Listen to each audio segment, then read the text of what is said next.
A lot of talk this session about changing the retirement system, moving from defined benefit to defined contribution, and the House legislation is different from the Senate legislation that's moving through the process. You've been active working on the Senate legislation. Tell us about kind of the approach the Senate is taking. You know, the Senate is looking at this more as if you have an all or nothing approach, I think we're looking at a mid-range approach. There's some large differences between the House and the Senate version today. The House version, as you know, goes to a complete defined contribution plan. What I did with the Senate plan is we have segregated out the elected and senior management not to have to go to the defined contribution, but we've allowed options for our firefighters, police officers, teachers, and state employees that do not fit in those other classes to stay with a defined benefit or contribution plan if they choose.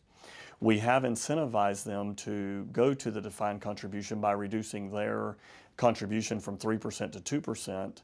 And so we've incentivized the program. We are looking at better ways to change it, but we do leave them there with the choice. The other important thing about this is 60% who enter these fields leave those fields before they ever achieve vesting. So 60% of the folks that leave now will leave with an asset, and it'll be a 401k plan of their choosing.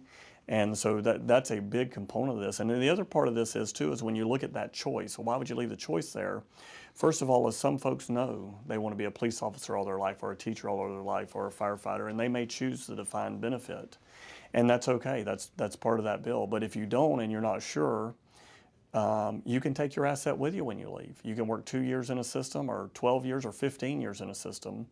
And contrary to what some are being told, you can switch once in your lifetime. So you can switch. If you choose to go into defined contribution, and after 10 years you decide that, well, maybe I want to do the defined benefit plan, you can switch into that program. So we give options, and I think those options are healthy options that allows folks to be comfortable to what their specific needs are.